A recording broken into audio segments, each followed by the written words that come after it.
Dari Sahal bin Sa'ad As-Sa'idi, beliau berkata, ada seorang yang mendatangi Nabi Shallallahu Alaihi Wasallam, lantas berkata, wahai Rasulullah, tunjukkan kepadaku suatu amalan yang apabila aku melakukannya, maka Allah akan mencintaiku dan manusia pun mencintaiku. Ini hebat amalan ini. Kita mengamalkan ini, Allah mencintai kita dan manusia mencintai kita. Ini hebat nih yang nanya ya. Biasanya kan berikan amalan supaya saya banyak uang. Itu rendah ya. Ini ingin dicintai Allah. Lalu Rasulullah bersabda, ijhad fid dunya yuhibbakallah wajhad fima 'indan nas yuhibbukan nas. Zuhudlah terhadap dunia, niscaya Allah akan mencintaimu, dan zuhudlah dengan apa yang di tangan manusia, manusia akan mencintaimu. 3 hadis ini seharusnya sudah membuka mata hati kita. Kalau kita jadi pecinta dunia, kita rugi dunia akhirat. Tapi kalau kita menjadi pecinta akhirat, zuhud terhadap dunia, Allah mencintai kita, dunia dibereskan urusannya, kemudian hati kita bahagia, dan dunia pun ngejar-ngejar kita. Kita bekerja, tapi nggak pakai stres. Mari kita evaluasi diri. Apakah ciri-ciri cinta dunia ini ada pada diri kita, diri saya, diri saudara-saudara? 1, pecinta dunia, ciri khasnya adalah menganggap kesuksesan, kebahagiaan, kemuliaan itu justru datang dari duniawi. Jadi harta, gelar, pangkat, jabatan, kedudukan, popularitas, penampilan itu dianggap tanda sukses, sehingga mengagung-agungkan dunia ini. Kata kuncinya itu tuh, mengagung-agungkan dunia. Jadi kalau punya penilaian ke orang, yang dinilai dunianya saja. Sudah punya rumah, sukses. S2, sukses. Direktur, sukses. Kontrak, begitu. Lulusan SMA, kenapa nggak ngelanjutkan? Jadi pikirannya itu mengagung-agungkan duniawi, seakan-akan dunialah yang sukses, yang hebat, yang keren, yang bekal bahagia, dan dia tidak peduli kepada akhirat, kepada ketakwaan, tidak. Sedangkan pecinta akhirat yang diagungkan itu apa yang diagungkan oleh Allah. Inna akramakum indallahi atqakum. Sesungguhnya yang paling mulia di antaramu di sisi Allah adalah yang paling bertakwa. Mau kaya, mau punya jabatan, mau gelar panjang, itu casing yang Allah bagikan, gak ada masalah. Beruntung saudara diberikan kekayaan dan ketakwaan. Karena dengan ketakwaan, kekayaannya akan melipat gandakan amal. Beruntung saudara punya jabatan dan bertakwa. Dengan jabatannya bisa menegakkan keadilan, bisa manfaat bagi orang banyak. Saudara punya popularitas, followersnya banyak dan bertakwa. Berapa banyak yang bisa terbawa menjadi baik? Jadi casing diperlukan, tetapi bukan untuk diagungkan. Casing hanya sarana untuk melipat gandakan kebaikan. Ada orang yang mendidik anaknya tuh hanya untuk gelar duniawi. Tidak peduli ini anak kenal Allah atau tidak, sholat atau tidak. Ini ciri pecinta dunia, mengagung-agungkan duniawi. Menilai orang dari dunianya, akan menganggap sukses dan hormat kepada orang yang dianggap punya dunia. Padahal dalam Islam, dunia cuma casing, ujian. Dunia itu sepenuhnya ujian, bukan tanda kemuliaan. Apa buktinya? Buktinya penjahat juga banyak yang dikasih harta melimpah. Jabatan tinggi, Hitler, Mussolini, Mao Zedong jadi kepala negara, padahal anti kepada Allah, kasih saja oleh Allah. Popularitas, berapa banyak ahli maksiat yang populer, yang subscribernya sangat banyak.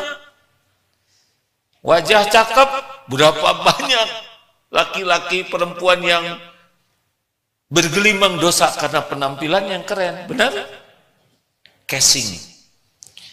Terserah sekarang. Jadi gimana dong? Biasa aja lihat dunia ini. Jangan terkagum-kagum. Karena yang mulia di sisi Allah adalah ketakwaannya. Bukan meremehkan orang yang punya dunia, tapi jangan kagum. Jadi kalau punya saudara jadi menteri, tidak usah dulu bangga dipotret kemana-mana. Karena kan kita tidak tahu kapan ditangkap, ya kan?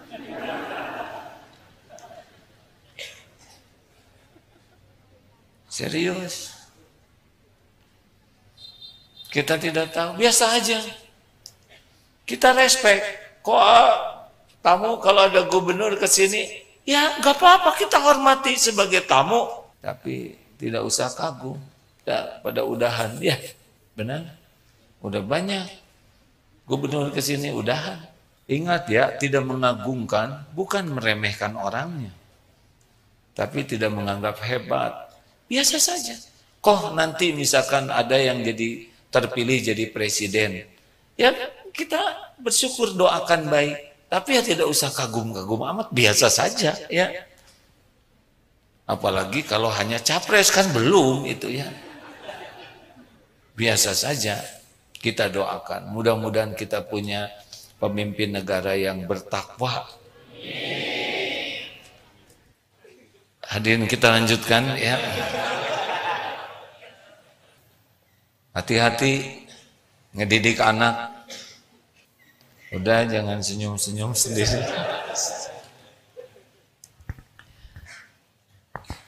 Kemudian apalagi pecinta dunia cirinya? Yaitu kalau dapat dunia itu apa? Excited, sangat senang, hura-hura. Sepertinya dapat dunia itu dapat yang hebat.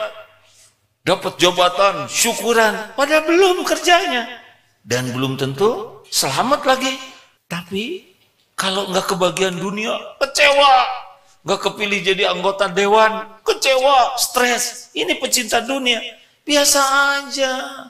Dapat ya emang udah rezekinya dari Allah, nggak dapat emang bukan rezekinya.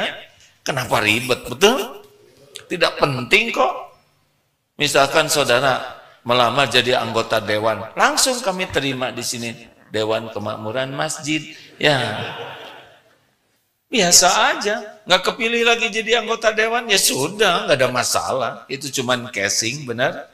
Kayak kita sekarang pakai baju ini, besok pakai baju yang lain, ya udah, nggak usah post power syndrome. Tidak ada post power syndrome, biasa aja, karena memang tahu ini hanya Allah yang mempergilirkan. Tapi beda dengan pecinta dunia. Kalau ada jadi jumawa, kalau nggak dapat depresi, stres, malu. Dunia nggak ada apa-apanya lah. Pada mati semuanya juga ya. Betul? Dan nggak dibawa. Lalu pecinta dunia sangat terobsesi untuk jadi orang kaya dan lebih kaya. Kalau bisa paling kaya begitu. Jadi tidak pernah ada berhentinya ambisinya tuh. Bukan tidak boleh ingin dunia, tapi mau apa? Saya ingin punya penghasilan. Apa targetnya? Berapa targetnya? Saya bukan target untung, tapi target saya adalah zakat saya 50 miliar per tahun. Itu benar, bukan target omzet, tapi target untuk bisa berbuat amal kebaikan. Bapak, zakat 50 miliar, ya. Kalau wakaf 100 miliar. Kalau sedekah lainnya ya 300-an lah. 300 apa? M itu apa? Miliar. Itu yang kebayang itu bertambahnya uang itu bukan nambah tabungan, bukan nambah tanah, bukan nambah aset, tapi nambah amal kebaikannya. Bagus kan? Kelihatan tidak ini hadirin? Saya tuh membandingkan satu pecinta dunia, satu pecinta akhirat. Kalau pecinta dunia senengnya, bahagia semu dengan nambahnya aset, nambahnya tabungan. Kalau pecinta akhirat, bahagianya kalau ditambah itu nambah amalnya. Coba, waktu tamat SMA, dia sedekah 100.000 per bulan. Selesai SMA, masuk kuliah, dia istiqomah 100.000 per bulan. Kemudian kerja, dia tetap konsisten, udah punya gaji 100.000 sebulan. Kemudian dia jadi manajer dan bertahan 100.000. Jadilah direktur utama, tetap 100.000. Ini istiqomah bukan? Istiqomah apa? Dia nurun terus ya kan? Asalnya 10% jadi 5%, sekarang 0,0%. Jadi naik gaji itu harus naik juga. Kalau saudara dapat gaji, potong 5%. Misalkan gaji 2 juta, potong 5%. Berapa? 100.000 ya? Naik gaji jadi 10 juta. Berapa harusnya dipotong? Kalau 5% jadi berapa tadi? Tadi 2 juta berapa? Saya udah jarang ngitung yang kecil-kecil. Yang biasa dihitung yang sangat kecil. 100.000. Terus naik jadi gaji 10 juta. Naik jadi 200.000. Hah? Bertambah atau berkurang dia? Berkurang. Minimal berapa tuh kalau 10 juta? Hah? 500 masih pelit. Harusnya kalau naik jadi 10 juta penghasilannya, kalau tadi standarnya 5%, naik jadi 10%, sejuta. Tiba-tiba naik gajinya jadi 50 juta. Harusnya berapa? 10%. 5 juta, naik 20%. Naik lagi. Tuh, saudara udah setegang nih. Baru juga rencana. Saya kan bisa lihat dari depan, jelas sekali Pak. 5%, ngitung dia. Oke deh, 10%. Wah, cicilan gimana? 20%. Jadi dia nggak bergerak Pak. Tadinya mau naik sekaligus 40%, tapi bisa stroke saudara. Kita mah rencana aja pelit. Bahkan bukan rencana saudara, rencana saya yang saudara ikut tegang. Aneh. Halo. Ini udah sering diceritakan. Emang kalau gimana? Saya misal ya, tiba-tiba datang tamu dari belakang. Ya Pak, maaf ganggu sebentar boleh? Iya, ada yang bisa dibantu? Terima kasih ya atas ceramahnya dan doanya. Alhamdulillah usaha saya tiba-tiba maju sekali dan untungnya besar. Tolong terima ini. Tiba-tiba ngasih tas ke sini, peluk aja di sini. Apa ini Pak? Terserah Allah. Pokoknya saya ingin bersyukur. Maaf ya, saya harus pergi. Assalamualaikum, pergi aja. Pas dibuka itu 10 gepok. Satu gepoknya 1 miliar. Jadi 10 miliar. Digimanain coba uangnya? Tinggal dibagi 2. 5 miliar untuk ibu-ibu dan akhwat, 5 miliar untuk ikhwan. Selesai. Tas ke belakangnya udah tuntas. Namanya juga ngelamun ya. Masa ngelamun aja pelit? Oh, itu ada tamu betulan. Rada tegang juga deh. Takut datang. Kita mah ngelamun aja pelit, Pak. Dan bukan hanya pelit, dengki. Ibu-ibu, Bu, mau nggak kalau semua yang hadir ini akhwat kaum muslimah masing-masing diberi 100 juta per orang? Mau? Mau? Nah, untuk bapak-bapak karena kaum saya masing-masing 500 juta. Tuh, sebel kan?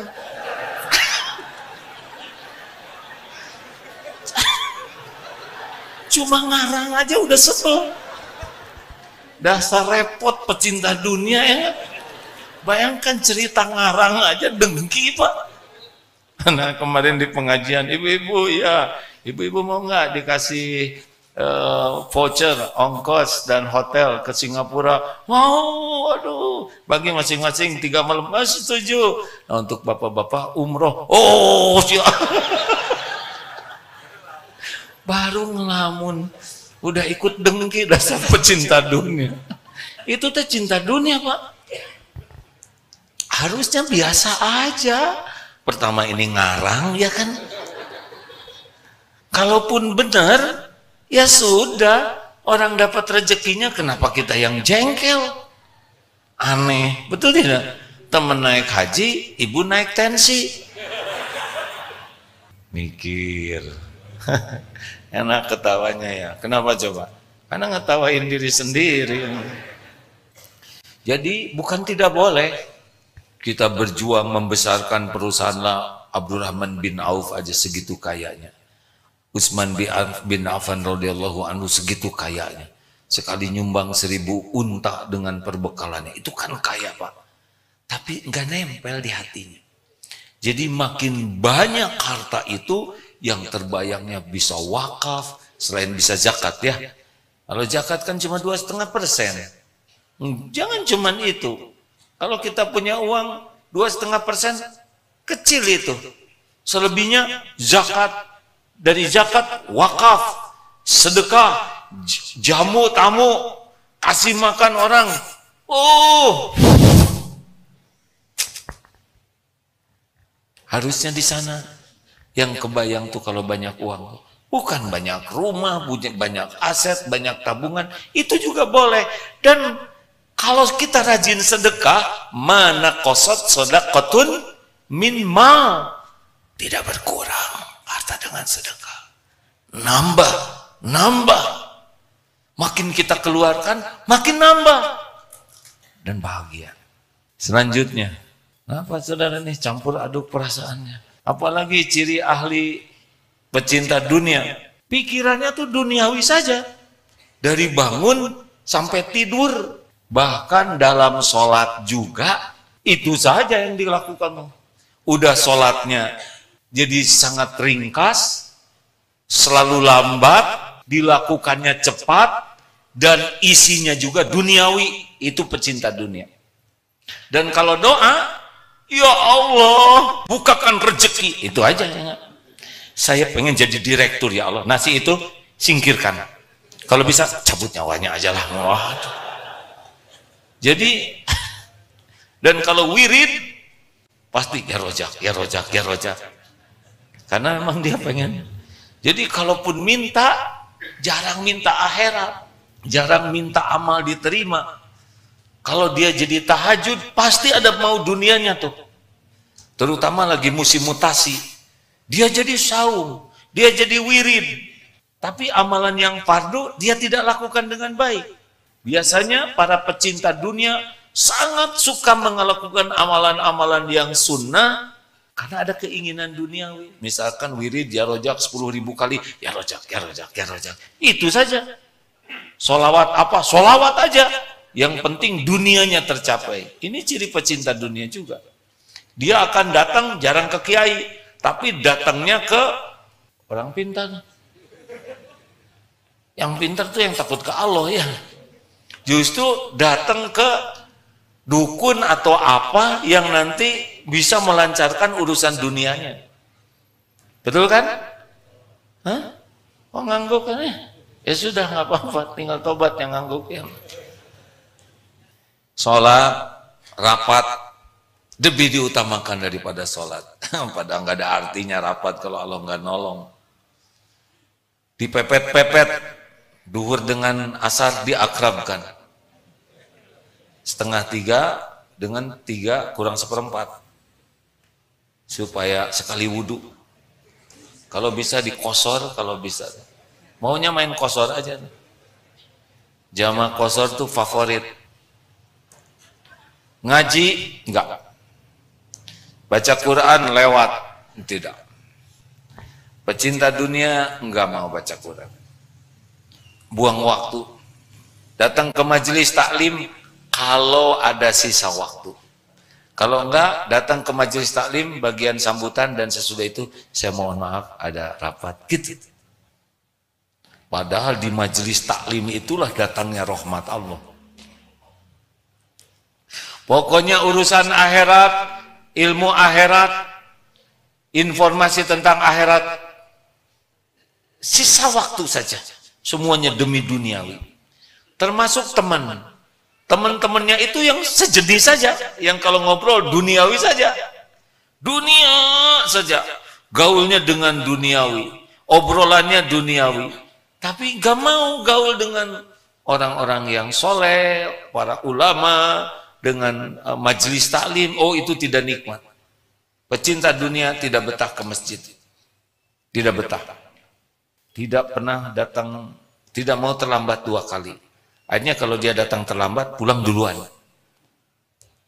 Datang ke masjid ketika menjelang salam, dan sebelum salam, dia pulang. Luar biasa. Ada tuh yang ke masjidnya tuh ditunda-tunda sampai kalau bisa bagian rakaat terakhir, sujud terakhir dia baru datang, kemudian sisanya dia kebut dan pulang. Jarang mau zikir. Pecinta dunia tidak tertarik menyebut nama Allah, yang tertariknya menyebut dunia.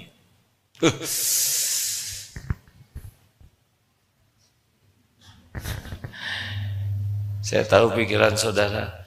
Iya, saya kayak gitu tapi duitnya nggak ada, cuman pikirannya aja yang ruwet. Itu mah apes. Pecinta dunia sangat memikirkan casing. Makanya pertanyaan ini sering ditanyakan. Maaf kepada ibu-ibu, Bu, khusyuan mana ibu? Sholat atau dandan? Jujur. Pelan, saya memang salah karena membuat ibu-ibu terpojok.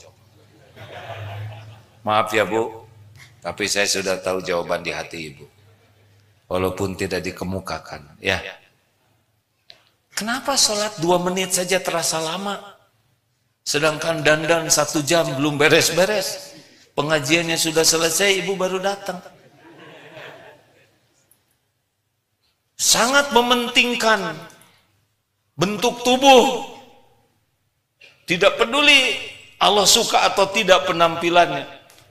Baik laki-laki dan perempuan begitu, sangat serius ingin kelihatan ideal. Berat sekali menerima kenyataan menjadi tua. Berat sekali menerima kenyataan kulit kendor, uban tumbuh. Padahal sesuka yang punyanya aja, ya. Tapi bagi pecinta dunia, karena dia ingin selalu menjadi pusat perhatian orang. Sehingga orang kalau melihat dia tuh, maunya gitu. Dia pakai apa aja, so.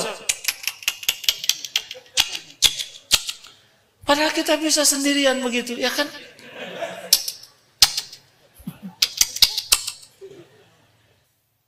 Ya, pecinta dunia selalu ingin tampil perfect, ingin, bukan tidak boleh pakai baju bagus yang proporsional, tapi syar'i tidak, melanggar aturan Allah tidak boleh.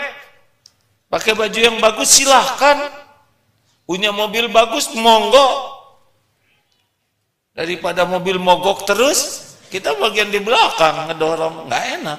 Enaknya mobil itu naik, bukan ngedorong, ya. Nah Bapak Ibu, bukan tidak boleh punya dunia, Tapi kalau punya ya untuk mendekat ke Allah, bukan untuk dikagumi orang. Karena orang pecinta dunia itu pikirannya kekaguman orang dan sangat memikirkan omongan orang. Itu ciri pecinta dunia. Kenapa dia ngomong kayak gitu? Masa dia nyangka mobil saya cicilan? Kenapa ribet sekali? Sibuk sekali kalau ada orang celetak-celetuk tuh dimasukin ke hati. Ini termasuk orang yang kurang serius kepada Allah. Kalau orang yang serius ke akhirat, omongan orang tuh nggak ada apa-apanya. Mau sampai jeding jebleh ngomongin kita, mangga, monggo, kulo, boten nopo-nopo. Bener kan? Apa? Kenapa pusing dengan mulut orang? Tuhan kita Allah. Jawab, siapa yang menciptakan kita? Yang memberi rezeki?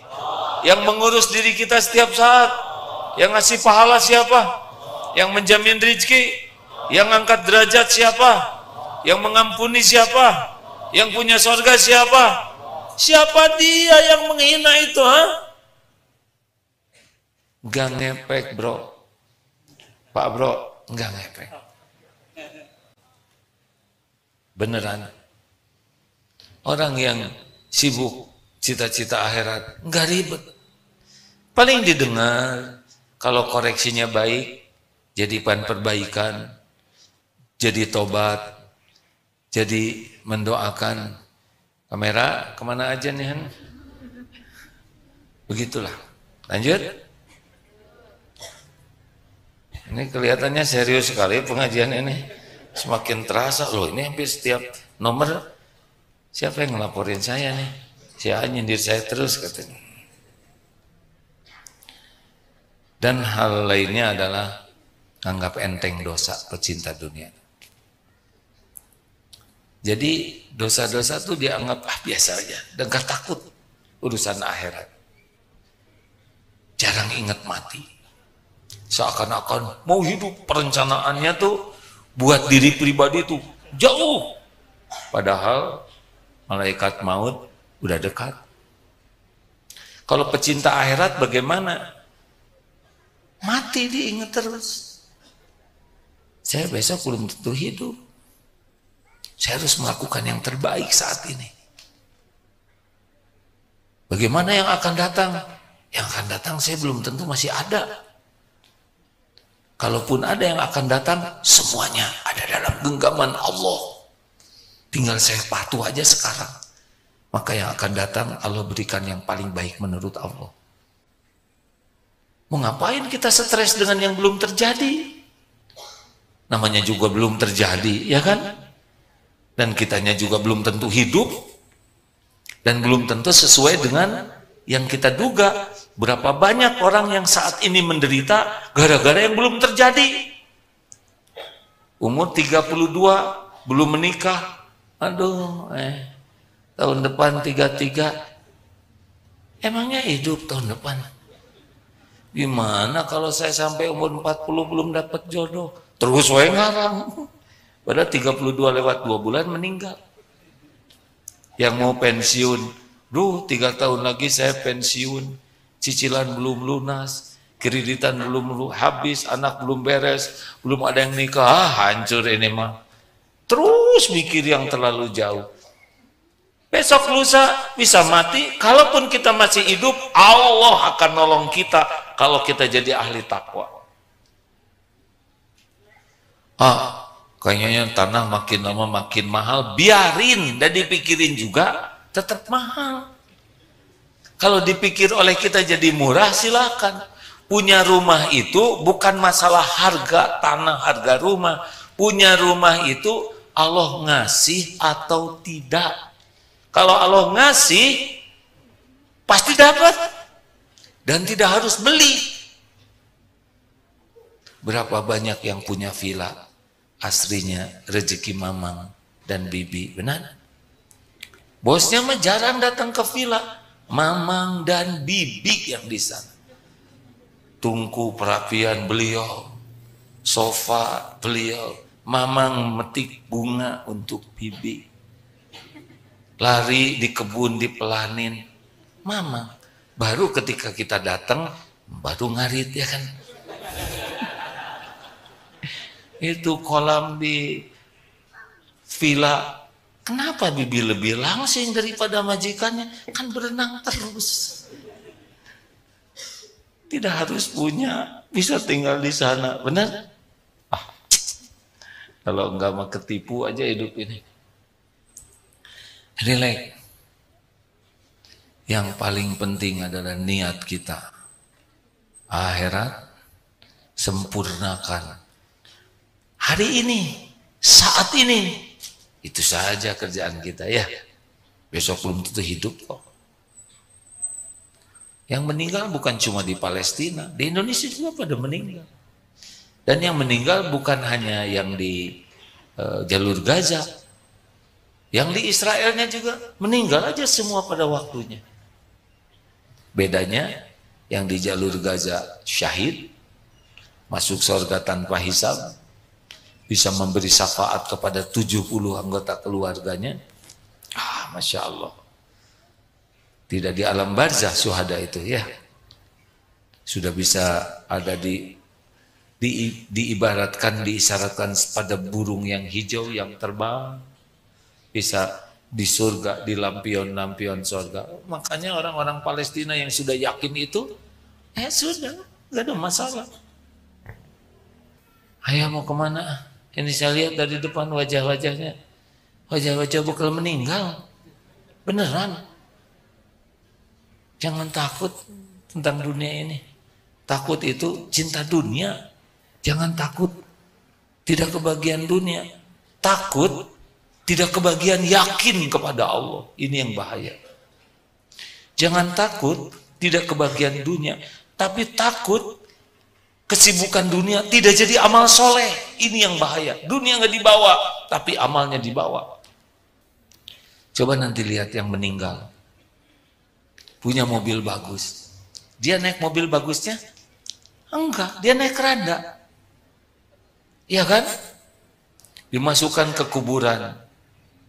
Kalau dia seorang yang dianggap pahlawan, pakai salvo, hormat. Udah gitu, diinjak-injak, ya kan? Oleh yang nguburnya. Ya baru juga dihormat dan diinjak-injak. Emang begitu. Nama udah nggak ada. Nanti kalau meninggal, nggak akan ada yang nanya, gimana, gimana? Nggak ada. Jenazah di mana? Gitu. Walaupun kita disayangi, tapi nggak mau lama-lama bersama kita kalau udah jadi mayat.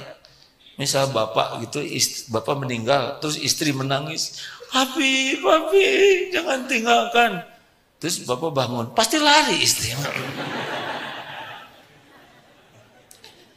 Terus kata yang ngurus jenazah, ibu sedih sekali. Ya saya tidak mau pisah sama suami. Ya udah, kalau gitu simpan di kamar jenazahnya bersama ibu. Nggak mau, pasti nggak mau. Ini ada pejabat yang sangat disukai berjasa. Jenazahnya akan disimpan di ruang rapat. Nggak ada yang ngantor. Ini pemilik restoran ternama di yang restorannya franchise di mana-mana masakannya enak, wafat, maka jenazahnya akan diabadikan di ruang tengah restoran. Enggak ada yang datang. Kalau udah mati mah beda. Udah dunia enggak dibawa, kitanya juga enggak dikehendaki. Horor ya kan? Terus nangis di kuburan. Dan enggak akan selamanya. Misal ya, sudah meninggal terus dikubur. Mungkin pada datang, mungkin ya kalau dikubur di sini. Apakah sibuk mendoakan? Belum tentu. Posting ya enggak? Tuh jenazahnya tuh lagi dikubur tuh.